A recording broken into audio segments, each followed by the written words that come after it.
এডুকেটামের online প্ল্যাটফর্মে তোমাদের আরও একবার স্বাগত জানাই। যারা রাজ্যের গ্রুপ সি এবং গ্রুপ ডি পরীক্ষা দিলে আশা করি যারা প্রিপারেশনের মধ্যে ছিলে তাদের পরীক্ষা খুব ভালো হয়েছে। এবার তোমাদের একমাত্র পাখির চোখের মতো লক্ষ্য হওয়া উচিত কি গ্রুপ ডি।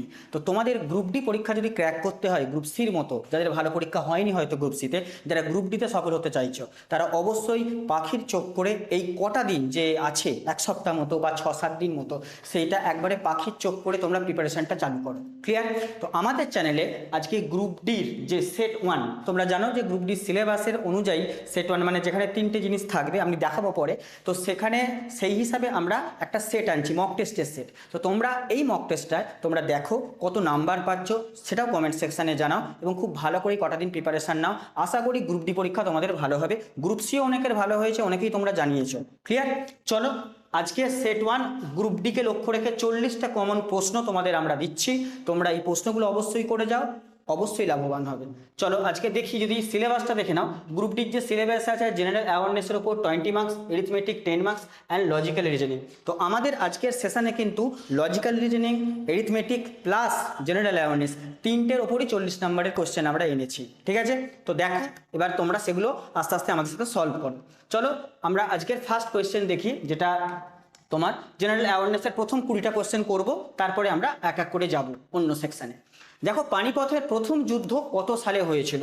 দেখো তোমরা গ্রুপ সি পরীক্ষায় একটা তোমাদের আইডিয়া হয়ে গেছে কি ধরনের কোয়েশ্চেন এসেছে, আর গ্রুপ ডি পরীক্ষাও কি ধরনের প্রশ্ন আসতে পারে। তো সেই আইডিয়া অনুসারে তোমরা এই ধরনের কোয়েশ্চেনগুলো খুব হার্ড লেভেল তো হচ্ছে না, খুব ইজি লেভেলের কোয়েশ্চেন হচ্ছে, জাস্ট ভুল করবে না, এটাই তোমাদের কাছে অনুরোধ। ক্লিয়ার? দেখো পানিপথের প্রথম যুদ্ধ কত সালে হয়েছিল। তো এখানে 4টি অপশান দেওয়া আছে, অপশানগুলো পড়ে নাও একটু। তো পানিপথের প্রথম যুদ্ধ উত্তরটা কি হবে? হ্যাঁ স্যার, উত্তরটা কি হবে? 1526 সাল। তো 1526 সালে হচ্ছে পানিপথের প্রথম যুদ্ধ হয়েছিল। কাদের সঙ্গে হয়েছিল স্যার এটাও জানা দরকার। বাবর, যেটা হচ্ছে মুঘল সম্রাট বাবর, তার সঙ্গে হচ্ছে ইব্রাহিম লোদি, তার সঙ্গে হচ্ছে ইব্রাহিম লোদি। লোদি বংশের শেষ সম্রাট ছিলেন ইব্রাহিম লোদি। সেই ইব্রাহিম লোদির সঙ্গে মুঘল সম্রাট বাবরের যুদ্ধ হয়েছিল, যেখানে বাবর কি হয়েছিল? জয়লাভ করেছিল। ক্লিয়ার? যেটা 1526 সালে। এবার স্যার এখান থেকে আর কি কোশ্চেন আসতে পারে? এখান থেকে ধরো আরও যে ইনফরমেশন, এই যে পানিপথ জায়গাটা বর্তমানে এখন কোথায় পড়বে? তো বর্তমানে পানিপথ জায়গাটা পড়বে হরিয়ানা রাজ্যে। ঠিক আছে? বর্তমানে পড়বে হরিয়ানা রাজ্যের হচ্ছে পানিপথ। ক্লিয়ার? আর স্যার বাকি অপশানগুলো সম্পর্কে কোনো ঐতিহাসিক জিনিস আছে? হ্যাঁ আছে। 1556 খ্রিস্টাব্দ তোমরা কি জানো না? 1556 খ্রিস্টাব্দে পানিপথের কি যুদ্ধ? পানিপথের দ্বিতীয় যুদ্ধ। পানিপথের দ্বিতীয় যুদ্ধ। ক্লিয়ার? 1556 খ্রিস্টাব্দে। কার সঙ্গে স্যার? না আকবর, মানে আকবরের যে অভিভাবক ছিলেন, তা আকবরের অভিভাবক বৈরাম খাঁ, আর তার সাথে কার হয়েছিল এটা অভিভাবক হিসাবে? আর তার সঙ্গে হয়েছিল হিমু, তার সঙ্গে হয়েছিল হিমু। তো পানিপথের দ্বিতীয় যুদ্ধ 1556, আকবর আর হিমুর সাথে। আচ্ছা 1761 স্যার কি জন্য বিখ্যাত?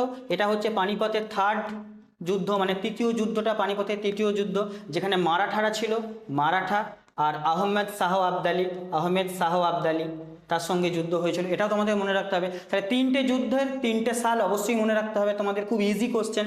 আর স্যার 1757 কী হবে না? 1757 তোমরা জানো যে পলাশির যুদ্ধ, পলাশির প্রান্তরে বা পলাশির যুদ্ধ হয়েছিল। নবাব সিরাজউদ্দৌলা বাংলার নবাব ছিলেন, তার সঙ্গে হচ্ছে রবার্ট ক্লাইভের যুদ্ধ হয়েছিল, তো পলাশির যুদ্ধ। তো 4টে সাল কেন দিয়েছি? ইম্পর্টেন্ট, তোমাদের পরীক্ষার জন্য ইম্পর্টেন্ট ভেবেই 4টে সালের গুরুত্ব অনুসারে 4টে সালকে আমি ব্যাখ্যা করে দিলাম। ক্লিয়ার? এবার যেটা পড়বে সেটাই তোমরা অবশ্যই 1 মার্কস পেয়ে যাবে এতে। চলো আজকে সেকেন্ড কোয়েশ্চেন দেখি একটু। সেকেন্ড কোয়েশ্চেন হচ্ছে ভারতের নেপোলিয়ান কাকে বলা হয়? ইতিহাসের কোয়েশ্চেন আবার। তো ভারতের নেপোলিয়ান কাকে বলা হয়? কাকে নেপোলিয়ানের সাথে তুলনা করা হয়? চন্দ্রগুপ্ত মৌর্য, সমুদ্রগুপ্ত, অশোক নাকি হর্ষবর্ধন? এই জানো তোমরা যে যাকে উত্তরটা কি হবে? অপশান বি, সমুদ্রগুপ্তকে, যিনি ছিলেন গুপ্ত সাম্রাজ্যের সর্বশ্রেষ্ঠ রাজা। গুপ্ত সাম্রাজ্যের সর্বশ্রেষ্ঠ রাজা ছিলেন কে? এই সমুদ্রগুপ্ত। ঠিক আছে? বিনা বাদনরত অবস্থায় তার মুদ্রায় ছবি পাওয়া যায়, এটাও জানো। তাকে ভারতের নেপোলিয়ান বলা হয়, এটা তো দেওয়াই আছে এখানে প্রশ্নে। গুপ্ত সাম্রাজ্যের সর্বশ্রেষ্ঠ রাজা বলে দিলাম। বাকি অপশানগুলো স্যার কি না? বাকি অপশান হচ্ছে চন্দ্রগুপ্ত মৌর্য, মৌর্য সাম্রাজ্যের প্রতিষ্ঠাতা। ক্লিয়ার? মৌর্য সাম্রাজ্যের প্রতিষ্ঠাতা চন্দ্রগুপ্ত মৌর্য। আচ্ছা এবার দেখো অশোক, ইনি ছিলেন মৌর্য সাম্রাজ্যের একজন, মানে মৌর্য সাম্রাজ্যে যদি বলি আমি সর্বশ্রেষ্ঠ রাজা, ভুল বলা হবে না। মৌর্য সাম্রাজ্যের সর্বশ্রেষ্ঠ রাজা হচ্ছেন অশোক ছিলেন। সব মনীষে প্রজামম বা কলিঙ্গ যুদ্ধ তার সাথেই জড়িত, এটা জানো। আর হর্ষবর্ধন, ইনি হচ্ছেন পুষ্যভূতি বংশের রাজা। পুষ্যভূতি বংশের রাজা হর্ষবর্ধন নিজে একজন নামি দামি, মানে তখনকার দিনে স্বয়ং নিজে কবি ছিলেন, নাট্যকার ছিলেন। তার লেখা তোমার নাগানন্দ, রত্নাবলী, প্রিয়দর্শিকা, এইগুলো শুনেছো নিশ্চয়ই নাটকগুলো। তো তার লেখা, নিজে কবি ছিলেন, নিজে একজন নাট্যকার ছিলেন, তো তার লেখা পুষ্যভূতি বংশের রাজা ছিলেন। ক্লিয়ার? তাহলে চারটে অপশান, চারজনের স্পেশাল গুরুত্ব আমি বললাম, সেই গুরুত্ব অনুসারে উত্তর কি হয়ে গেল এখানে? অপশান বি যারা করবে নেপোলিয়ান, তারা একদম ঠিক করেছো। খুব ভালো করে প্রশ্নগুলো করে যাও তোমরা, সামনে পরীক্ষা। 3 নম্বর কোশ্চেন হচ্ছে, দেখো ভারতের ক্ষেত্রফল অনুযায়ী বৃহত্তম রাজ্য কোনটি? অর্থাৎ এটা ভূগোলের কোশ্চেন, যে সব থেকে ক্ষেত্রফল অনুযায়ী ভারতের সব থেকে বড় রাজ্য কোনটা? উত্তরপ্রদেশ, মধ্যপ্রদেশ, রাজস্থান নাকি মহারাষ্ট্র? এই চারটে অপশন। দেখো ক্ষেত্রফল অনুযায়ী সব থেকে বৃহত্তম রাজ্য যদি বলি তাহলে কি হবে স্যার? উত্তর হচ্ছে রাজস্থান। রাজস্থান হচ্ছে ক্ষেত্রফলের দিক থেকে ভারতের সব থেকে বৃহত্তম রাজ্য। তারপরে স্যার সেকেন্ড পজিশনে কে আসে, থার্ড পজিশনে কে আসে? সেকেন্ড পজিশনে আসবে মধ্যপ্রদেশ এবং থার্ড পজিশনে আসবে মহারাষ্ট্র। অর্থাৎ 1, 2, 3 হিসাবে যদি সাজাই ক্ষেত্রফল অনুসারে, তাহলে প্রথম অবশ্যই রাজস্থান, সেকেন্ড মধ্যপ্রদেশ এবং থার্ড হচ্ছে মহারাষ্ট্র। ক্লিয়ার? আচ্ছা, উত্তরপ্রদেশ নিয়ে স্যার কিছু বলুন। উত্তরপ্রদেশ যদি বলি, 2011 সালে আমাদের লাস্ট সেন্সাস হয়েছিল, মনে আছে 2011 সালে? তো সেখানে উত্তরপ্রদেশ হচ্ছে সব থেকে হাইয়েস্ট পপুলেটেড, যেটা হচ্ছে তোমার রাজ্য ছিল, মানে সব থেকে পপুলেশনের দিক থেকে সব থেকে বড়, যে পপুলেশনের দিক সব থেকে বেশি যে স্টেটটা, সেটা হচ্ছে উত্তরপ্রদেশ ছিল 2011 অনুসারে। আর বাকিগুলো তো আমি বললাম ক্ষেত্রফল অনুযায়ী কে কোন পজিশনে রয়েছে। ক্লিয়ার? আশা করি পেরেছো। নেক্সট আমরা যাব 4 নম্বর কোশ্চেনে আজকে। 4 নম্বর কোশ্চেন দেখো ভূগোলের, যে হীরাকুদ বাঁধ কোন নদীর ওপর অবস্থিত?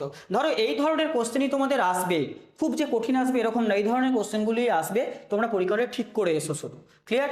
দেখো গঙ্গা, নর্মদা, মহানদী নাকি গোদাবরী? তো হীরাকুদ বাঁধ তোমরা সবাই জানো, উড়িষ্যার হীরাকুদ বাঁধ। তো উড়িষ্যার মধ্যে কোন নদী পড়ছে? হ্যাঁ স্যার, মহানদী। তো মহানদীর ওপর আছে হীরাকুদ বাঁধ। শুধু হীরাকুদ বাঁধ নয়, ওখানে মনে রাখবেন জলবিদ্যুৎ প্রকল্পও রয়েছে। ক্লিয়ার? তো হীরাকুদ বাঁধ যেটা হচ্ছে মহানদীর ওপরে আছে। ক্লিয়ার? আচ্ছা, এরপরে দেখো বাকি নদীগুলো যদি দেখি, দেখো গঙ্গা, যেটা হচ্ছে গোমুখ হিমবাহ থেকে সৃষ্টি, গোমুখ হিমবাহ। ঠিক আছে, গোমুখ হিমবাহ থেকে সৃষ্টি। গঙ্গার দুটো যদি স্যার উপনদী বলি তাহলে স্যার কি আসবে?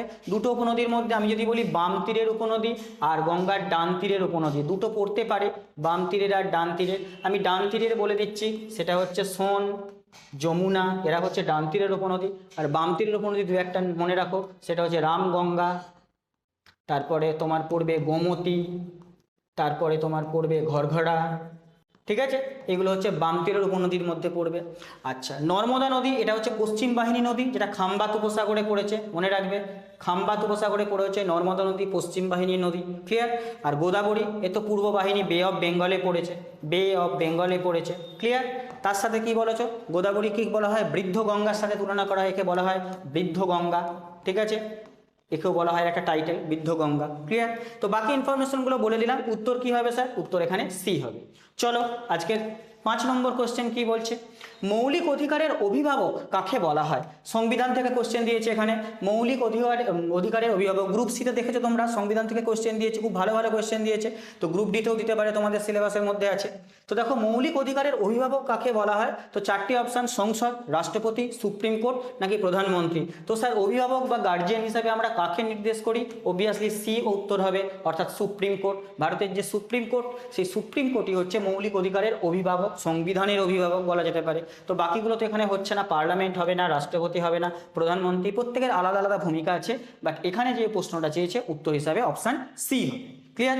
চলো আজকের 6 নম্বর কোশ্চেন দেখবো একটু। আজকে 6 নম্বর কোশ্চেন হচ্ছে, ভারতীয় সংবিধান কবে গৃহীত হয়েছিল? ভারতীয় সংবিধান কবে গৃহীত হয়েছিল? দেখো এই প্রশ্নটা মানে বহুবার কোশ্চেন এসছে, তোমাদের গ্রুপ ডি পরীক্ষার জন্য আসতে পারে, বহুত চান্স আছে এই ধরনের কোশ্চেনগুলো, কারণ এই ধরনের সোজা কোশ্চেনগুলি তোমাদের আসবে। তোমাদের শুধু মনে রাখতে হবে, ঠিকঠাক দাগাতে হবে ঠিকঠাক। দেখো সংবিধান কবে গৃহীত হয়েছিল আর সংবিধান কবে চালু হয়েছিল, এই দুটোর মধ্যে কনফিউশন হতে পারে। তো গৃহীত হয়েছিল, আগে গৃহীত হবে পরে চালু হবে। তো গৃহীত হয়েছিল যে ডেটটা, ডেট সমেত মনে রাখবে সাল, যেটা হচ্ছে 26শে নভেম্বর 1949, অর্থাৎ নভেম্বরের 26 তারিখ 1949 সালে ভারতীয় সংবিধান কি হয়েছিল? গৃহীত হয়েছিল। তো কার্যকরী হয়েছিল কবে, এটাও বলে দিতে হবে। তো কার্যকরী কবে হবে? যে 26শে জানুয়ারি 1950। এটা কার্যকরী ডেট, এটা গৃহীত হওয়ার ডেট। তো দুটো ডেট খুব ভালো করে মনে রেখো, এই ধরনের প্রশ্ন আসে। তো কার্যকরী ডেট আমি বলে দিলাম, এটা 15ই আগস্ট 1947 ভারতবর্ষ স্বাধীনতা লাভ করেছিল। আর এই যে 30শে জানুয়ারি, এটা কি জন্য বিখ্যাত বলো তো? 30শে জানুয়ারি 1948, আমরা জানো যে আমাদের যে জাতির জনক মহাত্মা গান্ধী, তার যে মৃত্যুদিন 30শে জানুয়ারি 1948-এ, যাকে আমরা শহীদ দিবস হিসেবে পালন করে থাকি। ভারতবর্ষে শহীদ দিবস দুটো পালন করা হয়ে থাকে, একটা হচ্ছে 23শে মার্চ আর একটা হচ্ছে 30শে জানুয়ারি। 23শে মার্চ যেখানে ভগৎ সিং রাজগুরুর ফাঁসি হয়েছিল সেই দিনটাও হয়, আর 30শে জানুয়ারি হচ্ছে শহীদ দিবস, এটাও হয়ে থাকে। ক্লিয়ার? তো এক্সট্রা ইনফরমেশন আমি বলে দিলাম। চলো এরপর 7 নম্বর কোয়েশ্চেনে যাই। 7 নম্বর কোয়েশ্চেনটা হচ্ছে পশ্চিমবঙ্গের রাজ্য পশু কোনটি? 4টি অপশান দেখো, খুব সোজা কোশ্চেন। রয়্যাল বেঙ্গল টাইগার, মেছো বিড়াল, একশৃঙ্গ গন্ডার নাকি হাতি? 4টে অপশান দেওয়া আছে। তো দেখো পশ্চিমবঙ্গের রাজ্য পশু বলতে চেয়েছে এখানে, তো রাজ্য পশু কি হবে? উত্তর হবে কি হবে? মেছো বিড়াল। মেছো বিড়াল হচ্ছে পশ্চিমবঙ্গের রাজ্য পশু। বাকি যদি দেখি রয়্যাল বেঙ্গল টাইগার, যেটা আমরা কোথায় দেখতে পাবো? সুন্দরবনের যে ম্যানগ্রোভ অরণ্য সেখানে দেখতে পাবো। একশৃঙ্গ গন্ডার কোথায় দেখতে পাবো? আসামের যে কাজিরাঙ্গা ন্যাশনাল পার্ক আছে না, নাম শুনেছো? কাজিরাঙ্গা ন্যাশনাল পার্ক, যেখানে কিন্তু রয়েছে একশৃঙ্গ গন্ডার। একশৃঙ্গ গন্ডারের জন্য বিখ্যাত হচ্ছে কাজিরাঙ্গা ন্যাশনাল পার্ক। আরও অন্যান্য জায়গায় রয়েছে, বাট বিখ্যাত যে জায়গাটা সেটা আমি বলছি। ক্লিয়ার? তো এখানে দেখো উত্তর কি হবে? মেছো বিড়াল। চলো আমরা আজকে 8 নম্বর কোশ্চেনে আসি। 8 নম্বর কোশ্চেন দেখো, হ্যাঁ, ছাড়পত্র কবিতা গ্রন্থটি কার লেখা? গ্রুপ সিতে একটা পড়েছে না, শেষের কবিতা কার লেখা, 4টি অপশান ছিল। তো সেরকম গ্রুপ ডিতেও পড়ার চান্স রয়েছে।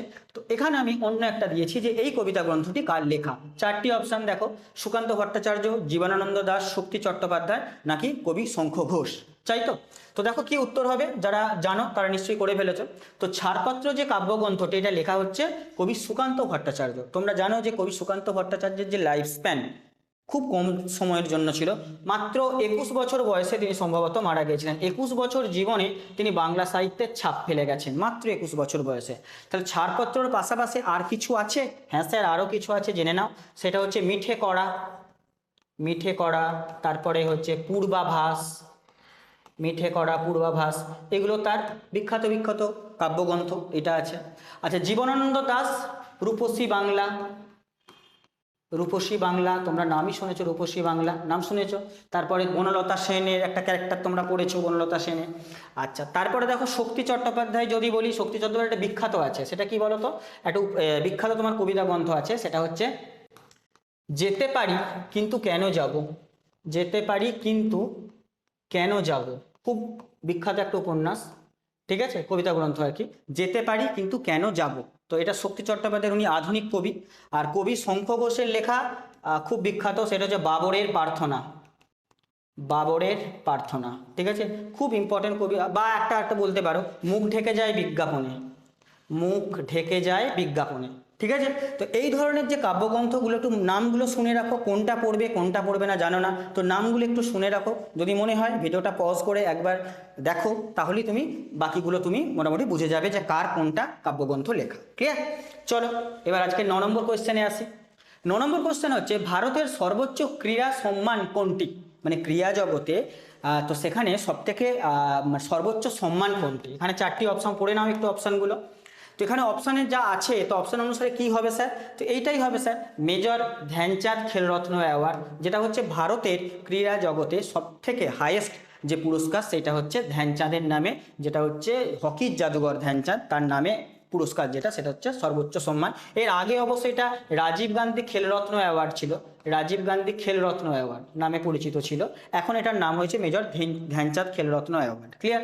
দেখো অর্জুন পুরস্কার খেলার ক্ষেত্রে দেওয়া হয়, দ্রোণাচার্য পুরস্কার হচ্ছে খেলার সঙ্গে যুক্ত যে কোচ, মানে যারা প্রশিক্ষণ দেন সেই প্রশিক্ষকদের দেওয়া হয় হচ্ছে দ্রোণাচার্য পুরস্কার। আর পদ্মশ্রী পুরস্কার তো জানো, পদ্মশ্রী, পদ্মভূষণ, পদ্মবিভূষণ তো আমাদের দেয়াই হয়ে থাকে। তো কিন্তু সর্বোচ্চ ক্রীড়া সম্মানের ক্ষেত্রে উত্তর হবে অপশান সি। যারা সি করবে তারা একদম ঠিক করছো।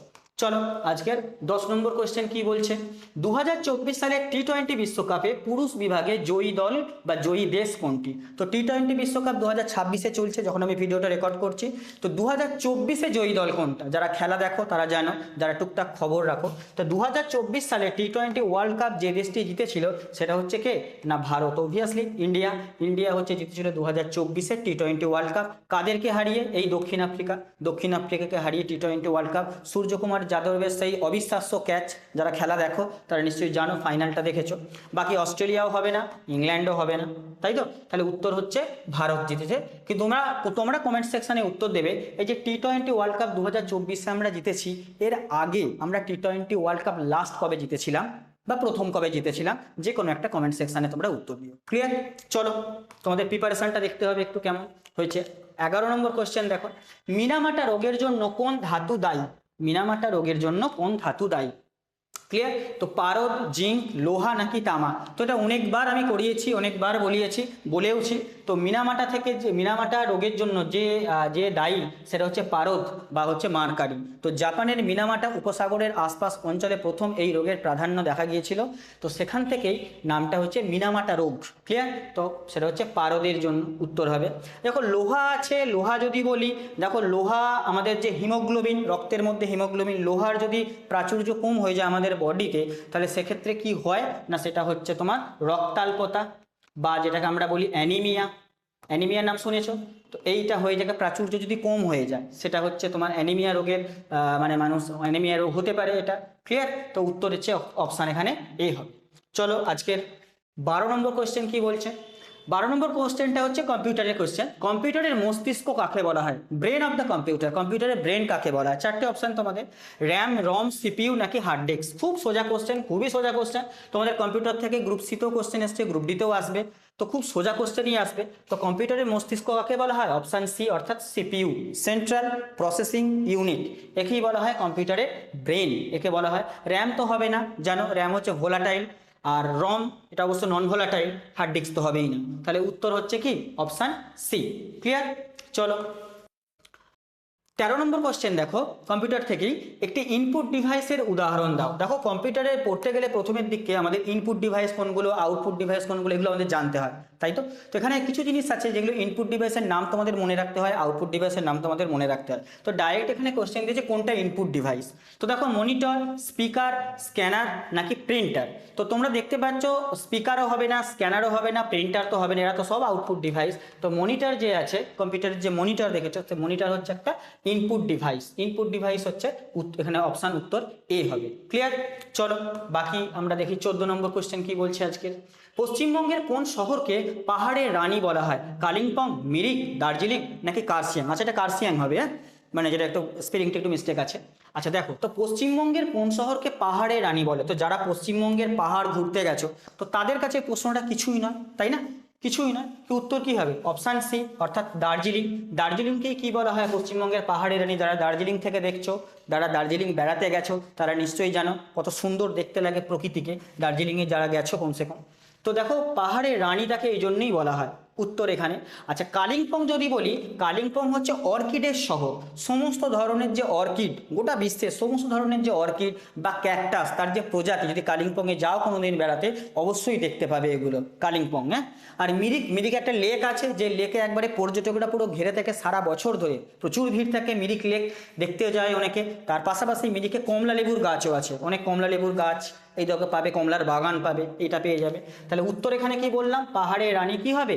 দার্জিলিং। কার্শিয়াংও যারা গেছো তারা নিশ্চয়ই দেখেছো। আচ্ছা চলো আজকের 15 নম্বর কোশ্চেন। 15 নম্বর কোশ্চেন হচ্ছে রাজ্যসভার সভাপতিত্ব কে করেন? পলিটির কোশ্চেন। তো রাজ্যসভা আর লোকসভা যেটা দিল্লিতে, তো রাজ্যসভার সভাপতিত্ব কে করেন? তো লোকসভার সভাপতিত্ব নিশ্চয়ই কেউ করেন, রাজ্যসভারও নিশ্চয়ই কেউ করেন। তো রাজ্যসভার সভাপতিত্ব করেন অপশানের মধ্যে কে হবে?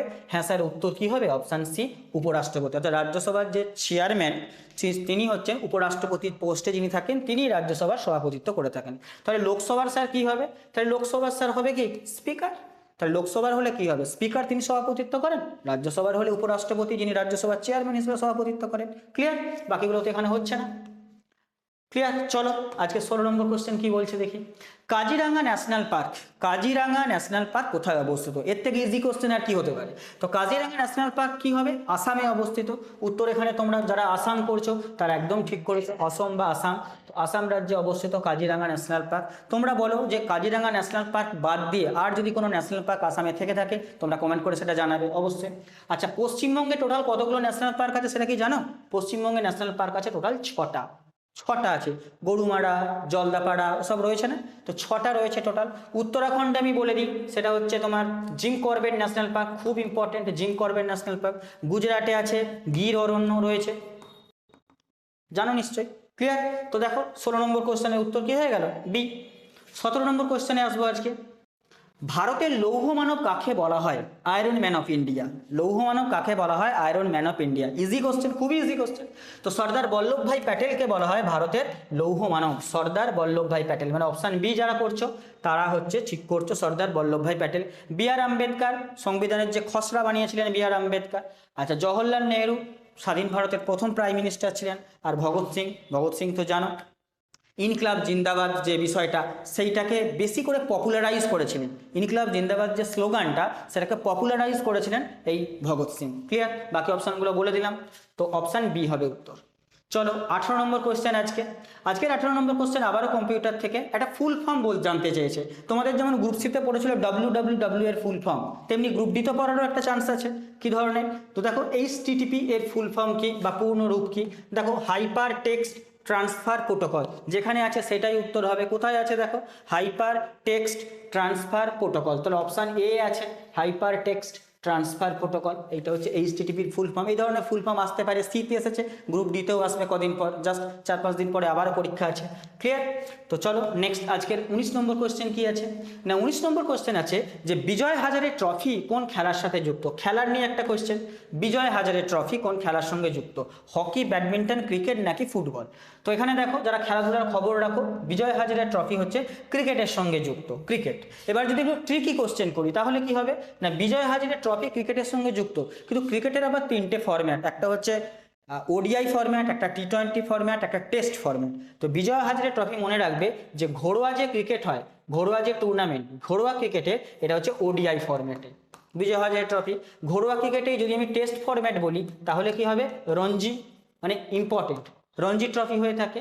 আর যদি আমি T20-র কথা বলি তাহলে হবে Syed Mushtaq Ali T20 trophy, Syed Mushtaq Ali, Mushtaq Ali T20 trophy. তাহলে 3টে ঘরোয়া ক্রিকেটে 3টে ফরম্যাটের খেলা, ওডিআই এ বিজয় হাজারে, টেস্টে রঞ্জি, আর T20 হচ্ছে সৈয়দ মুস্তাক আলী ট্রফি, সেটা বলে দিলাম। এবার হকির সঙ্গে দেখো আগা খান ট্রফি, ব্যাডমিন্টনের সঙ্গে থমাস কাপ আছে, উবের কাপ রয়েছে, ফুটবলের সঙ্গে তো ফিফা ওয়ার্ল্ড কাপ রয়েছে, জানো, ক্লিয়ার। তো এইগুলো মনে রাখবে, তাহলে উত্তর কি হয়ে গেল, তাহলে অপশান সি। চলো আজকের লাস্ট কোশ্চেন, মানে 40টা যে কোশ্চেন তোমাদের জন্য যে ফার্স্ট সেটটা আসছে, তো আজকের জিকে অর্থাৎ জেনারেল অ্যাওয়ারনেসের লাস্ট কোশ্চেন, যেটা 20টা তোমাদের থাকবে, সেই 20টা কোশ্চেন আমরা পরপর আরও সেট আনবো, তোমরা একটার পর একটা সেট দেখতে থাকো। দেখো 20টা কোশ্চেন হচ্ছে, এখান থেকে তোমরা কমন পাবে, অবশ্যই কমন পাবে, এর থেকে ইজিও পেতে পারো, কিন্তু কমন তোমরা পাবে। সমাজতান্ত্রিক এবং ধর্মনিরপেক্ষ এই শব্দ দুটো ভারতের সংবিধানের প্রস্তাবনায় অন্তর্ভুক্ত হয়েছে কত নম্বর অ্যামেন্ডমেন্টের মধ্যে, খুব ইম্পর্টেন্ট, প্রিভিয়াস ইয়ারে আসা কোশ্চেন। সমাজতান্ত্রিক আর ধর্মনিরপেক্ষ শব্দ দুটো জয়েন হয়েছে প্রস্তাবনায়, সেটা হচ্ছে কত নম্বর অ্যামেন্ডমেন্টে না, অ্যামেন্ডমেন্ট সংখ্যা হচ্ছে 42 নম্বর অ্যামেন্ডমেন্ট, অর্থাৎ 42 নম্বর অ্যামেন্ডমেন্টের মাধ্যমে এই দুটো শব্দ সংবিধানের প্রস্তাবনায় যুক্ত হয়েছে কত সালে, 1976 সালে। খুব ইম্পর্টেন্ট, যেটাকে আমরা মিনি কনস্টিটিউশনে বলে থাকি, মানে এই যে সংবিধান সংশোধন 42তমটাকে, এটাকে মিনি কনস্টিটিউশনে বলে থাকি। কেন না, এত পরিমাণ সংশোধন হয়েছিল ওই সংশোধনীর মাধ্যমে, যাকে আমরা মিনি কনস্টিটিউশনের সঙ্গে তুলনা করেছি, ক্লিয়ার। বাকি 44তমটাও কিন্তু ইম্পর্টেন্ট, কিন্তু এখানে যে উত্তর হবে সেটা হচ্ছে অপশান বি, ঠিক আছে। তো 20টা কোশ্চেন জেনারেল অ্যাওয়ারনেসের করালাম, ফুল প্র্যাকটিস সেট করাচ্ছি, 40টার মধ্যে 20টা হয়ে গেল। এবার বাকি যে জিআই আর ম্যাথ যে পোর্শনটা রয়েছে সেটা নিয়ে তোমাদের পল্লব স্যার তোমাদের বাকি স্যার করিয়ে দেবেন। তোমরা 40টা হয়ে যাওয়ার পর কত নাম্বার পেলে সেটা অবশ্যই জানাবে, খুব মন দিয়ে ক্লাসগুলো করো, এই কটা দিন খুব ভালোভাবে খেটে নাও, যাতে করে তোমার একটা সিট পাক্কা হয়, ক্লিয়ার। চলো পল্লব স্যার এবার বাকিটা করিয়ে দেবেন এই সেটটা, বাকি 20টা কোশ্চেন, ক্লিয়ার। চলো। Hello everyone, welcome back to Educatum. তো এডুকেটামে তোমাদের সকলকে স্বাগত। তো আজকে তোমরা সকলেই জানো যে তোমাদের গ্রুপ সি গ্রুপ ডি যে পরীক্ষার যে গ্রুপ সি পরীক্ষাটা হলো তার লেভেল কীরকম ছিল, তো তোমরা মোটামুটি সবাই অবগত হয়ে গেছো। তো সেই এটাকে মাথায় রেখে, সেই লেভেলটাকে মাথায় রেখে আমাদের এক্সপেক্টেড যে তোমাদের কোশ্চেন হতে চলেছে সেই রকম টাইপেরই আমরা কোশ্চেন নিয়ে এসেছি প্র্যাকটিস করার জন্য। চলো আমরা 21 নম্বর কোশ্চেন, যেটা ম্যাথ থেকে শুরু হচ্ছে, দেখে নাও কি বলছে। পিতা ও পুত্রের বর্তমান বয়সের অনুপাত 8:3, 10 বছর পর তাদের বয়সের অনুপাত হবে 2:1। বর্তমানে পিতা ও পুত্রের বয়স কত, তাহলে কিভাবে করবো স্যার? তো একদমই সহজ, কোনো ব্যাপার না। তুমি বলো পিতা পুত্রের তোমার হচ্ছে বর্তমান বয়সের অনুপাতটা কত দেওয়া আছে স্যার? 8:3 দেওয়া আছে। তাহলে 8:3 দেওয়া আছে, এটা বর্তমান প্রেজেন্ট এজ, তাই তো? আচ্ছা, 10 বছর পর কত হবে বলেছে স্যার? 2:1 হবে, তাই না? তাহলে এটা যদি আমি ছোট প্রসেসে করি তাহলে কিভাবে করব, একটা জিনিস বলে দিই তোমাদেরকে। তো যেটা হচ্ছে, তোমরা যারা গ্রুপ সি পরীক্ষা দিয়েছো তারা এইটুকু বুঝে গেছো যে কনসেপ্ট যার বেশি আছে সে কিন্তু বাজিমাত করে আসতে পারবে। তো সুতরাং কনসেপ্টের উপর দেখেই সব কিছু করো, আশা করি তোমাদের সেটা সুবিধা হবে। তো দেখো, আমি যদি এটাকে এ করে ধরি, মানে ব্রডে করি, তারপর আমি শর্টটা দেখিয়ে দিচ্ছি। তো কিভাবে করব স্যার? আমি এটাকে ধরছি আমি 8x, মানে প্রথমে রয়েছে আমার পিতা, তো তো পিতার বয়স আমি 8x ধরলাম, আর তোমার হচ্ছে পুত্রের বয়স ধরলাম আমি 3x।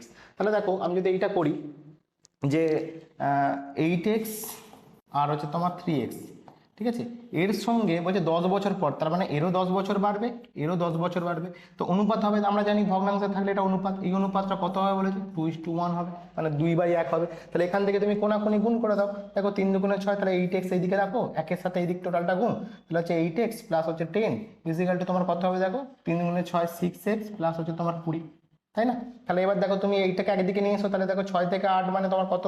তাহলে 2x। আর এদিকে তোমার কত হচ্ছে? দেখো 10টা ওইদিকে নিয়ে গেলে স্যার 10, তাহলে x এর ভ্যালু কত হলো স্যার? 5। দেখো 2 দিয়ে এদিকে কাটলে 5, তাই তো? তাহলে x এর ভ্যালু পেয়ে গেছি 5। যদি x এর ভ্যালু পেয়ে গেছি 5, তাহলে আমরা এখান থেকে বলতে পারি, বসাতে পারি, তাহলে 8 ইন্টু 5, আর এখানেও বসাতে পারি 3 ইন্টু 5। তোমাকে জানতে কি চেয়েছিল? দুজনেরই বয়স জানতে চেয়েছিল, পিতা ও পুত্রের বয়স। তাহলে দেখো 5 8 40 আর 3 5 15 স্যার। তাহলে উত্তর দেখে নাও কোনটা হবে। উত্তর হবে তোমার অপশান এ। দেখো 40 বছর আর 15 বছর। এটা যদি আমি শর্টকাটে করি তাহলে কিভাবে করব স্যার? এটাই আমি শর্টকাটে করি। তো দেখো প্রেজেন্ট এজ তোমাকে দেওয়া আছে স্যার, প্রেজেন্ট এজ দেওয়া আছে 8:3, তাই না? আর তারপর 10 বছর পর, আফটার 10 ইয়ার, ঠিক আছে, 10 বছর পর তাদের কত হবে বলেছে? 2:1 হবে, তাই না? এটা বলেছে। তাহলে তুমি দেখো একটা জিনিস এখানে, দেখো যে তোমার এইটা বড় সংখ্যা, তারপর মানে 8 যদি আমি ধরেই নিই, এটা 8, আর এটা যদি 2 ধরে নিই, তাহলে পিতার বয়স 8 থেকে 2 হচ্ছে। তাহলে এটা ছোট হয়ে যাচ্ছে, বাড়ছে না তো। তাহলে আমাকে বলেছে 10 বছর পর অবভিয়াসলি বাড়ার কথা। তাহলে আমি কি করব, এর যে গ্যাপটা রয়েছে, দেখো 2 আর 1 এর গ্যাপ কত? 1। আর 8 আর 3 এর গ্যাপ কত? দেখো তোমার হচ্ছে 5। তাহলে এই 5 দিয়ে আমি এদেরকে গুণ করব, আর এই 1 দিয়ে আমি এদেরকে গুণ করব। তাহলে কিরকম দেখতে লাগবে? দেখো 1 দিয়ে যদি গুণ করি স্যার 8ই হবে, আর এটা 3 1 3ই হবে। আর 5 দিয়ে যদি এদেরকে গুণ করি তাহলে 5 দুগুণে কত হবে স্যার? 10 হয়ে যাবে। আর কত হবে? 5 1 5 হয়ে যাবে। কারণ এইটার এখন আমার নেই, এই রেশিওটা নেই, নতুন করে রেশিও আমি তৈরি করে ফেলেছি। এবার দেখো 10 বেড়েছে মানে কি? দুজনেরই বাড়বে। তাহলে দেখো 8 থেকে 10 হয়েছে মানে স্যার 2 বেড়েছে, 3 থেকে 5 হয়েছে মানে 2 বেড়েছে। তাহলে এই যে 2, এই 2 এর ভ্যালুটাই 10 বলে দেওয়া নেই? হ্যাঁ স্যার। তাহলে 1 এর ভ্যালু কত স্যার? 5। তাহলে 1 এর ভ্যালু যেহেতু 5 পেয়ে গেছো, তাহলে তোমাকে জানতে কি চেয়েছিল? যে দুজনের বয়স। তাহলে আমি পিতার বয়স, বর্তমান বয়স কত বলেছিল? 8। তাহলে 5 8 40, আর 3 5 15। দেখো এখান থেকেও করতে পারতে, অপশন এ হয়ে যেত। ঠিক আছে, চলো পরবর্তী কোশ্চেনটা যাই। দেখো আজকে 22 নম্বর কোশ্চেনটা, তোমাদের যেরকম টাইপের কোশ্চেন আসছে সেই রকম টাইপের এই লেভেল রাখা হয়েছে। বলছি 1000 এর 50%, এর 20% কত? এটা পার্সেন্টেজের অঙ্ক। কিভাবে করবো স্যার?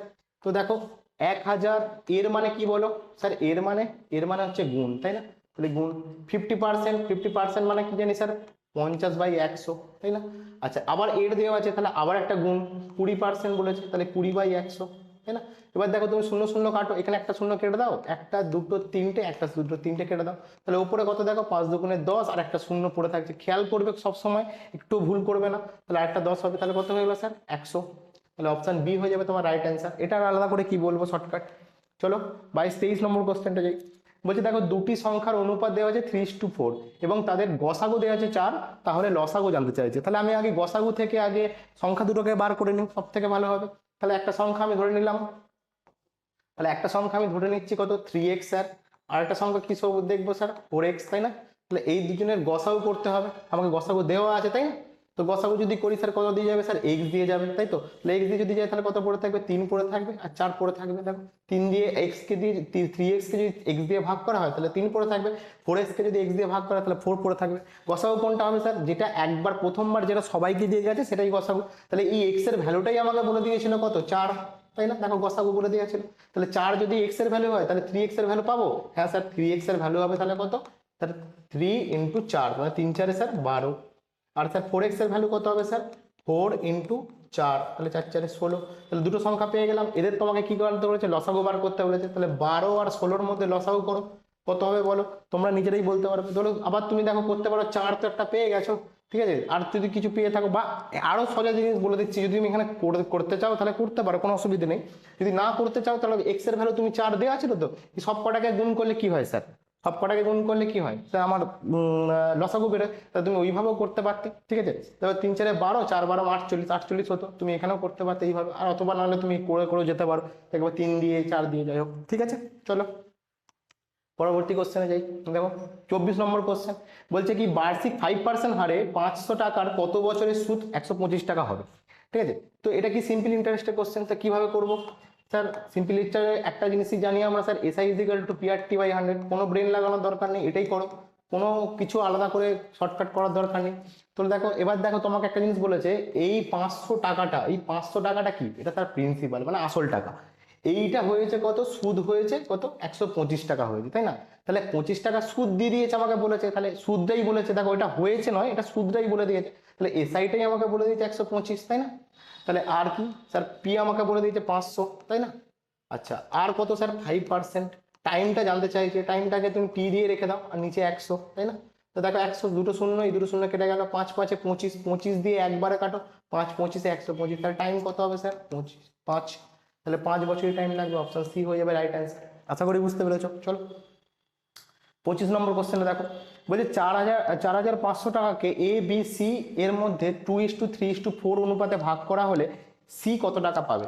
তাহলে দেখো কোন অনুপাতে ভাগ করা হচ্ছে, তোমার ভাগ করা হচ্ছে 2:3:4, তাহলে 2:3:4, তাহলে এই অনুপাতে ভাগ করা হচ্ছে, কত টাকা ভাগ করা হচ্ছে, দেখো 4500 টাকা ভাগ করা হচ্ছে। তাহলে আমি যদি দেখি যে এখানে কত টাকা হচ্ছে রেশিও অনুযায়ী, দেখো 4 আর 3 7 আর 2 কত হচ্ছে 9, তাহলে এই 9 এর ভ্যালুটা যে টোটাল তুমি 9 পাচ্ছ, এই 9 টাকার মধ্যে এ পাচ্ছে 2 টাকা, 9 টাকার মধ্যে বি পাচ্ছে 3 টাকা, 9 টাকার মধ্যে সি পাচ্ছে 4 টাকা, তাহলে এই 9 টাকাটার ভ্যালুটাই তোমাকে দেওয়া যায় 4500 টাকা না, তাই তো। তাহলে একের ভ্যালু কত, দেখো 5 দিয়ে কাটলে 5, বা আমি লিখেই দিচ্ছি চলো, 4500 বাই তোমার হচ্ছে 9, কাটাকাটি করলে স্যার কত হবে, 500 হবে, তাই না। তাহলে একের ভ্যালু আমি পেয়ে গেলাম 500, তাহলে একের ভ্যালু যেহেতু পেয়ে গেছি, আমাকে জানতে কি চাইছে, বলছে সি এর ভ্যালু কত, সি কোনটা, এখানে মধ্যে এ বি সি, সি হচ্ছে এটা, 4 এর ভ্যালু জানতে চাইছে, তাহলে 4 এর সঙ্গে 500 কি হবে, গুণ হবে স্যার, তাহলে 4 5 কত হবে 20, তাহলে আরো দুটো শূন্য মানে 2000, ঠিক আছে, অপশন সি হয়ে যাবে রাইট অ্যান্সার।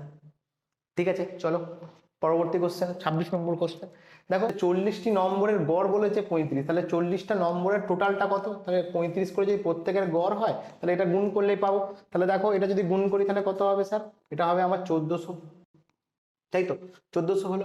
এবার দেখো বলেছে সেগুলি থেকে 58 আর 50 বাদ দিয়ে দেবে, কোথা থেকে, এই টোটাল যে সংখ্যাটা আমার ছিল না, যে কটা সংখ্যা ছিল 40টার মধ্যে, তার মধ্যে 58 সংখ্যাটা আর 50 সংখ্যাটা বাদ দিয়ে দেবে। তাহলে মোট কত নম্বর বাদ দেওয়া হচ্ছে স্যার, তাহলে 58 আর 50 যদি আমি যোগ করি তাহলে কত হবে স্যার 108, তাহলে এর থেকে আমার কত বাদ যাবে স্যার 108 বাদ যাবে, তাই তো। তাহলে 108 বাদ দিলে কত হবে স্যার, এটা হবে আমার 1292 হবে, তাই তো।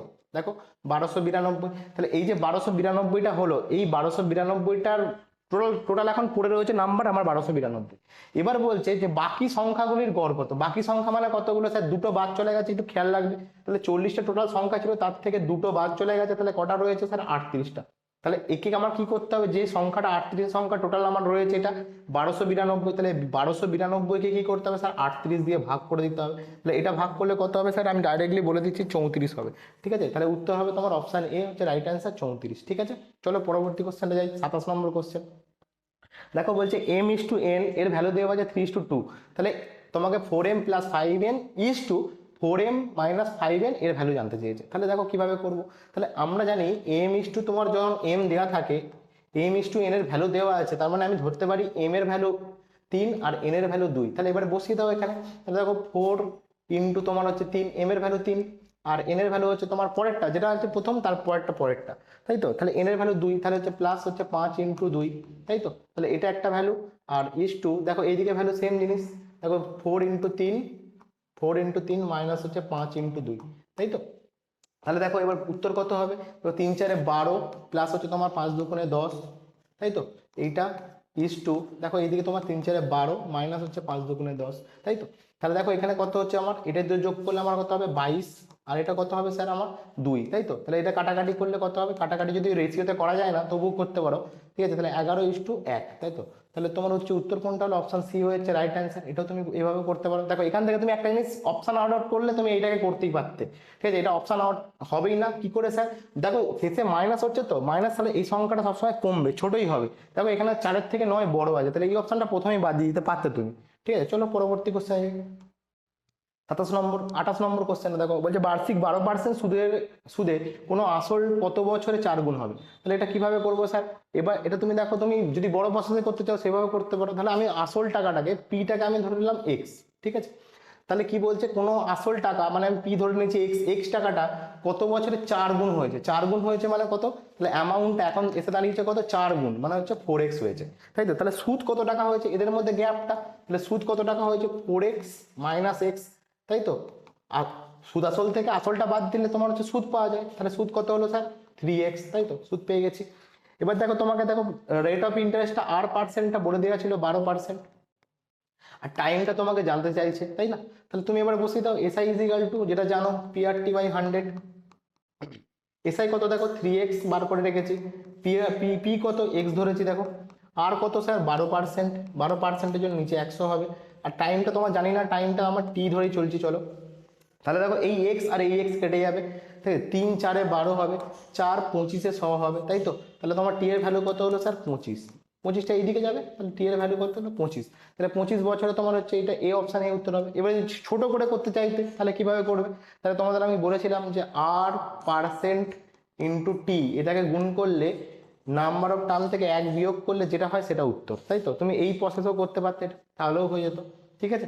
তো চলো 29 নম্বর কোশ্চেনে যাই দেখি। দেখো 29 নম্বর কোশ্চেন কি বলে যায়, বলছে 15% বৃদ্ধির ফলে একটি সংখ্যার বৃদ্ধি হয় 60, প্রকৃত সংখ্যাটি কত? খুব ভালো করে দেখবে কোশ্চেনটা কি বলেছে। 15% বৃদ্ধির ফলে একটি সংখ্যার বৃদ্ধি হয় 60, তাহলে 15% প্রথমে বৃদ্ধি হচ্ছে, বৃদ্ধি হওয়ার ফলে 15% বৃদ্ধি হওয়ার ফলে সংখ্যাটার বৃদ্ধি হচ্ছে 8, মানে কি? 15% যে বেড়েছে, ধরো 100 ছিল, 15% বেড়েছে মানে কত হচ্ছে? 115 হয়েছে। এই যে বৃদ্ধিটা হয়েছে, কত বৃদ্ধি হয়েছে? 15। এই 15টার ভ্যালুটাই 60 দেওয়া আছে, ভালো করে বুঝবে। 115 সমান 60 করে দিও না। তাহলে তোমার দেখো একের ভ্যালু কত হবে? 4, 4 15 60। তোমার হচ্ছে দেখো এবার তোমাকে প্রকৃত মান জানতে চাইছে, তাহলে প্রকৃত মান কত স্যার? 100 ধরে চলছিলাম, 100-এর মধ্যে 15% বেড়েছে, তাহলে 100-এর ভ্যালু কত হবে স্যার? 400, তাই তো? তাহলে অপশন বি হয়ে যাবে তোমার রাইট অ্যান্সার, ঠিক আছে? চলো পরবর্তী কোশ্চেন। 30 নম্বর কোশ্চেন দেখো, ম্যাথের আজকে শেষ কোশ্চেন। কি বলছে? তোমাদের 10টা করে কোশ্চেন থাকবে। কোনো সংখ্যার 60% 120 হলে সংখ্যাটি কত? তাহলে কোনো সংখ্যার 60% বলেছে, তাহলে কোনো একটা সংখ্যা আছে, ধরো আমি বলছি কোনো একটা সংখ্যা আছে, কোনো একটা সংখ্যা আছে তার 60%, 60% মানে এইটা, এইটা যে বলছে তোমার 120 হলে, কোনো সংখ্যা এর মানে হচ্ছে এই যে এর আছে, এর মানে গুণ, তাহলে কোনো সংখ্যার 60% সমান এটা দেওয়া আছে। তাহলে তুমি এখানে 0 0 কাটো না, 6 2 12 কাটো না, তাহলে কত হবে স্যার? এক্স ইজিক্যাল টু, দেখো এই 100 এর সাথে গুণ হবে, 100 আর 2 গুণ করলে 200, তাহলে সংখ্যাটা কত ছিল? 200। অপশন এ হয়ে যাবে তোমার রাইট অ্যান্সার। 200 সংখ্যার 60% করলে 120 হয়, ঠিক আছে?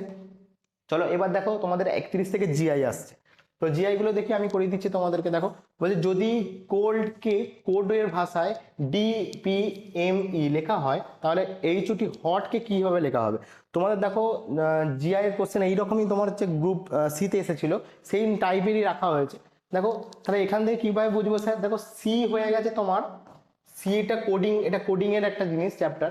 সিটা হয়েছে কত? ডি হয়েছে, মানে কি সি বেড়ে +1 হয়ে তোমার ডি হয়েছে, তাই না? দেখো ও হয়েছে কত? ও ছিল, ওটা কি হয়েছে? পি হয়েছে, তাহলে ও +1 হয়ে দেখো পি হয়েছে। এরপর তুমি বুঝে গেছো, তবু একটু চেক করে নাও। এল এল দেখো +1 হয়ে কি হয়েছে? এম হয়েছে, তাই না? দেখো ডি আছে, ডিটাও +1 হয়ে তোমার হচ্ছে ই হয়েছে। তাহলে আমি বুঝতে পারলাম ক্রাইটেরিয়াটা কি, সব +1 যে সংখ্যাগুলো মানে যে তোমার অ্যালফাবেটগুলো দিয়েছে প্রত্যেকটা +1 করে অ্যালফাবেটিক্যালি সিরিজে +1 করে হয়েছে। তাহলে হটটাও কি হবে? সেম জিনিস, তোমার হচ্ছে এইচ +1 হবে, তারপরে তোমার ও +1 হবে, আর টি +1 হবে। বলো এইচ এর পর কি হয় স্যার? আমরা এবিসিডিতে জানি ই F G H, G H I, তাই তো? জি এইচ আই, আই মানে আই দিয়ে হবে, তাই তো? ও পর কি হয় স্যার? পি হয়। টি এর পর তোমার হচ্ছে এস টি ইউ, তাই তো? তাহলে আইপিইউ, আইপিইউ মানে কোন ধরনের? অপশন এ হলো তোমার রাইট অ্যান্সার। দেখো আইপিইউ, ঠিক আছে? হটের তাহলে কোড কি লেখা হবে? আইপিইউ। চলো 32 নম্বর কোশ্চেনে দেখি। বলছে শূন্যস্থান পূরণ করতে বলেছে, বলছে 6 মানে এটা একটা সিরিজ দেওয়া আছে, 2 6 12 20 30, তারপর কত হবে দেখো কিভাবে করব, তুমি দেখেও বুঝতে পারছো, তোমরা করো আমার সঙ্গে সঙ্গে। দেখো 2 এর পর 6 হয়েছে স্যার, কত বেড়েছে স্যার 4 বেড়েছে, মানে +4 হয়েছে। 6 থেকে দেখো 12 হয়েছে স্যার, কত বেড়েছে 6 যোগ করলে স্যার 12 হয়। তাহলে 12 এর পর দেখো 20 হয়েছে স্যার, কত বেড়েছে স্যার, স্যার আমার বেড়েছে +8 বেড়েছে। 12 সঙ্গে 8 যোগ করলে 20 হয়। দেখো 20 সঙ্গে কত যোগ করে স্যার 30 হয়, +10 হয়। তাহলে তুমি সিরিজটা বুঝতে পারছো, দেখো 4 6 8, মানে এদের মধ্যে কত করে বাড়ছে, +2 করে বাড়ছে। তাহলে এখানে তো কত বাড়বে, তাহলে এর থেকে +12 বাড়ার কথা, তাই তো। তাহলে 12 যোগ করলে স্যার কত হবে স্যার 42, তাই তো। তাহলে 30 এর সঙ্গে 12 যোগ করলে 42 হবে, অপশন বি হয়ে যাবে তো রাইট অ্যান্সার। দেখো 33 নম্বর কোশ্চেনটা দেখি, বলছে অ্যানালজি পূর্ণ করুন। বলছে একটা তোমার বলছে বই ইস টু লেখক, ডবল ইস টু প্রতিমা, তাহলে কি হবে, মানে বইয়ের সঙ্গে লেখকের সম্পর্ক, বইয়ের সঙ্গে লেখকের সম্পর্ক, তাই না। বইয়ের সঙ্গে লেখকের সম্পর্ক, তাহলে প্রতিমার সঙ্গে কার সম্পর্ক হবে। প্রতিমা মানে হচ্ছে এখানে যে দেবদেবীর আমরা যে প্রতিমা তৈরি করি, মূর্তি তৈরি করি, সেই মূর্তির কথা বলা হয়েছে। তাহলে বা অন্য যে কোনো কিছুর প্রতিমা তৈরি করতে পারি আমরা, প্রতিমূর্তি যেটা। তাহলে বই লেখক মানে বই কে, মানে বই কি কে মানে লেখে, মানে লেখকরাই লেখে। তাহলে প্রতিমা কারা তৈরি করে স্যার, ভাস্কররা তৈরি করে, তাই না। ভাস্কর যারা, তারা তৈরি করে। চিত্রকর তো চিত্রশিল্পী চিত্র তৈরি করে। পাথর তো তোমার হচ্ছে পাথুরে যারা পাথর তৈরি করে। পাথর তো এখানে আসছেও না, পাথর তো কোনো শিল্পীর নামও নয়, মাটি তো কোনো শিল্পীর নামই নয়। চলো পরবর্তী কোশ্চেন দেখি, 34 নম্বর কোশ্চেনটা বলছে বেমানান শব্দটি খুঁজে বের করো।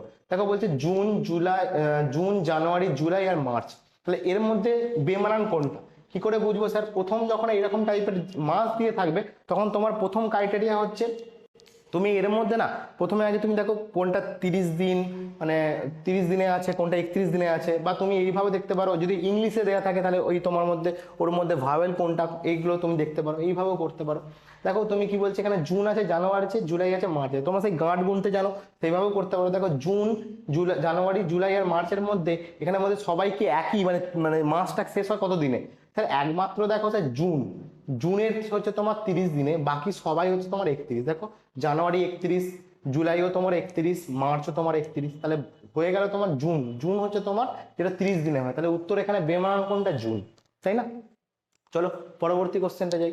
দেখো 35 নম্বর কোশ্চেনটা কি বলেছে, এটা তোমার হচ্ছে ম্যাথামেটিক্যালি অপারেশন, ঠিক আছে, মানে এটা জিআইরই একটা পোর্শন। তো কি বলছে, যদি এ এর মানে হয় প্লাস, মানে এ যেখানে লেখা থাকবে তার মানে হবে প্লাস চিহ্ন, মানে এ যদি লেখা থাকে তার ভ্যালু আমরা বলবো প্লাস, বি এর মানে হচ্ছে তোমার মাইনাস, সি এর ভ্যালু হচ্ছে তোমার ইনটু।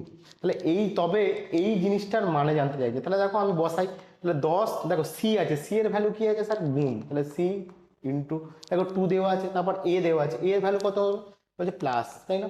আচ্ছা তারপর কি আছে 5, তারপর কি আছে বি এর ভ্যালু কত দেখো -3। তাহলে এইটাকে আমরা কিছু সিম্পলিফাই করতে হবে, সরল করো সিম্পলিফিকেশন। দেখো আমরা কি জানি বদমাস রুল অনুযায়ী আগে বিটা ব্র্যাকেট, তারপরে অফ, তারপর কি করতে হয় ডিভিশন, তারপর যদি ডিভিশন এখানে দেখ কোথাও নেই, এবার মাল্টিপ্লিকেশন করতে হয়। তাহলে মাল্টিপ্লিকেশন আগে করো, আগে দুজনের মধ্যে, তাহলে 20 আর 10 আর 2 এর মধ্যে কত হবে 20, তারপর হচ্ছে +5 -3। এ দেখো এই যোগ আর বিয়োগের ক্ষেত্রে তুমি যেটা খুশি আগে করতে পারো, কোনো অসুবিধা নেই। যদি তোমার খুব ডাউটফুল লাগে সবসময় এদিক থেকে করবে, তাহলেই হবে। 20 + 5 তোমার হচ্ছে তোমার 25, তার থেকে 3 বাদ দিলে স্যার কত হবে 22, ঠিক আছে। তাহলে উত্তর কোনটা হলো, দেখো অপশন এ হয়ে গেল রাইট অ্যান্সার 22 35। 36 নম্বর কোশ্চেনটা দেখি, চলো দেখো 36 নম্বর বলছে একজন মহিলার দিকে আঙুল দেখিয়ে রাম বলল উনি আমার বাবার একমাত্র ছেলের স্ত্রী। তাহলে দেখো এই জিনিস, এইরকম টাইপের কোশ্চেন তোমাদের কিন্তু এটাও গ্রুপ সিতেও এসছে, তো এইভাবেও এরকম টাইপের ব্লাড রিলেশন তোমাদের যেহেতু গ্রুপ সিতে ছিল না তবু এসেছে, তাহলে ব্লাড রিলেশন যেহেতু সিলেবাসে দেওয়া আছে সেখানে আসতেই পারে। তো দেখো কিভাবে করব, বলছে একজন মহিলার দিকে তাকিয়েছে, তাহলে একজন মহিলাকে পয়েন্টিং করে বলছে এই যে উনি, যিনি আছেন এখানে, উনি হচ্ছেন আমার বাবার, আমি এখানটা করে লিখছি, উনি হচ্ছেন আমার বাবা, মানে আমি একজন ব্যক্তি আছি, ঠিক আছে, আমি ধরো এরম জায়গায় আছি, আমার বাবা, ঠিক আছে, আমার যে বাবা আছে, ঠিক আছে, ওনার একমাত্র ছেলে, তাহলে ওনার একমাত্র ছেলে আমার বাবা বলছি, মানে আমাকেই ফিরে আসছে, ঠিক আছে, আমি এখানে আছি মানে আমারই ফিরে আসছে, আমি ফিরে আসছি, তাই তো। তাহলে মানে রামের কথা বলছে, মানে রামই এখানে ফিরে আসছে, রামের বাবা মানে আমার বাবা, একমাত্র ছেলে মানে আমি রাম নিজে, তার ছেলে স্ত্রী, তার মানে এটা তার স্ত্রী, তাহলে কার স্ত্রী, এটা আমারই স্ত্রী, তাহলে রামের কে হন, এটা বলছে রামের স্ত্রী হয়, এটা এর থেকে সোজা ছিল না আর কিছু। চলো 37 নম্বর দেখো, বলছে বেমানান শব্দটি চিহ্নিত করো। বেমানান শব্দ কি আছে দেখো, কি কি আছে, কান, চোখ, হাত, নাক, তাই তো। তাহলে এটা কিভাবে করবো স্যার, কান, চোখ, হাত, নাক, এর মধ্যে কোনটা বলো তোমরা আগে? হ্যাঁ ঠিকই বলেছো, অপশন সি হবে রাইট অ্যান্সার, হাতটা উত্তর হবে। কেন স্যার? কারণ দেখো এই কান, চোখ, নাক আর জিহ্বা আর ত্বক, এই পাঁচটা হচ্ছে আমরা পঞ্চ ইন্দ্রিয়, তাহলে এই হাতটা তো পঞ্চ ইন্দ্রিয়ের মধ্যে পড়ছে না, তাহলে হাত হয়ে গেল উত্তর, বেমানান। চলো 38 নম্বর কোশ্চেনটা দেখি। বলছে সিরিজটি সম্পূর্ণ করো। বলছে A Z B Y C X, তারপর কি হবে? তাহলে এইটা করার জন্য তোমাদের একটা জিনিস জানতে হবে, সেটা আমি একটু দেখিয়ে দিচ্ছি। দেখো তোমরা যদি এই অ্যালফাবেটিক্যালি অর্ডার লিখতে জানো, ঠিক আছে, 26টা যে আমাদের অ্যালফাবেট রয়েছে সেখানে যদি লিখতে জানো, তাহলে তোমাদের এই জিনিসগুলো সুবিধা হবে। C D E F G H I J K L M, M পর্যন্ত এখানে থামবে, তারপর এখান থেকে নেক্সট এদিক থেকে ওইদিকে যাবে, M N O P Q R S T U V W X Y Z. দেখো এবার তুমি দেখো এই সিরিজটা বুঝতে পারছো। দেখো এ জেড দেওয়া আছে না, এ জেড মানে দেখো একে অপরের পরিপূরক, একে অপরের জায়গায় বক্সে বসে আছে। বি ওয়াই দেখো বি ওয়াই বসে আছে, তাহলে সি এক্স বসে আছে, তার পরেরটা কি হওয়া উচিত? তাহলে ডি ডব্লিউ হওয়া উচিত। দেখ ইজিলি হয়ে গেল, তাহলে অপশন ডি হয়ে যাবে তোমার রাইট অ্যান্সার, ডি ডব্লিউ। ঠিক আছে চলো 39 নম্বর কোশ্চেনটা, এরকম টাইপের কোশ্চেন তোমাদের গ্রুপ সিতে এসেছিল, সেই জন্য এখানে রাখাও রয়েছে আমাদের প্র্যাকটিস সেটে বা তোমাদের মক সেটে, যেটা বলতে পারো। দেখো কি বলছে, 2 3 13, তারপর কি দেওয়া আছে 3 4 25, তারপর কি দেওয়া আছে স্যার 4 5, তারপরে এই বক্সের জায়গায় কি হবে? তাহলে অপশন দেওয়া আছে। তাহলে কিভাবে করবো স্যার এটা? দেখো এদের মধ্যে তুমি একটা জিনিস এখানে খেয়াল রাখবে, আমি বলে দিচ্ছি, যে দিকে দেখবে সব থেকে বেশি ভ্যালুটা রয়েছে সেই দিকে তার মানে এর রিলেশন তৈরি হয়েছে। মানে কিরকম? এই দিকে রিলেশন তৈরি হয়েছে। কোন দিকে রিলেশন তৈরি হয়েছে স্যার? এই দিকে রিলেশন তৈরি হয়েছে। দেখো এদিক থেকে এদিকে রিলেশন তৈরি হয়েছে, এদিক থেকে এদিকে রিলেশন তৈরি, তাহলে এটাও এদিক থেকে এদিকে রিলেশন তৈরি হবে, তাই তো? তাহলে কিভাবে রিলেশনটা হচ্ছে? দেখো 2 আর 3 13 কি করে হয় স্যার? 2 এর স্কোয়ার করলে আর 3 এর স্কোয়ার করে যদি যোগ করা হয়, দেখো 13 হবে। দেখো 2 কে যদি আমি স্কোয়ার করি, 2 2 4 হবে, আর 3 কে স্কোয়ার করলে কত হবে স্যার? 9 হবে। তাহলে যোগ করলে দেখো 13 হচ্ছে, তাহলে মিলছে। তাহলে তারপরটা দেখো 3 এর স্কোয়ার যদি করি, 4 এর স্কোয়ার যদি করি, তাহলে 3 এর স্কোয়ার কত হয়? 3 3 9 হয়, আর 4 এর স্কোয়ার কত হয় স্যার? 16 হয়। তাহলে কত হচ্ছে স্যার? এটা 25 হচ্ছে। তাহলে পরেরটাও সেম প্যাটার্নে যাবে, 4 এর স্কোয়ার আর 5 এর স্কোয়ার, তাই না? তাহলে 4 এর স্কোয়ার 4 4 16 হবে, আর 5 এর স্কোয়ার তোমার কত হবে? 25 হবে। তাহলে তাহলে কত হবে স্যার? কত হবে উত্তর আমার স্যার? 25, আর এদিকে তোমার হচ্ছে 30 আর 40, তাহলে 41। তাহলে উত্তর হলো কোন? অপশন এ হয়ে গেল রাইট অ্যান্সার, 41 41। ঠিক আছে, তাহলে এই ঘরটায় কত বসবে? 41 বসা উচিত। ঠিক আছে চলো পরবর্তী কোশ্চেন, আজকের লাস্ট কোশ্চেন। তোমাদের 40টা সেটের যে সিরিজ চলছে, সেই সিরিজের লাস্ট কোশ্চেন। বলছে দেখো বেমানান শব্দটি খুঁজে বের করো। বলছে 25 36 49 60 আর 181, তাহলে এর মধ্যে কোনটা বেমানান? তুমি দেখেই বুঝতে পারছো।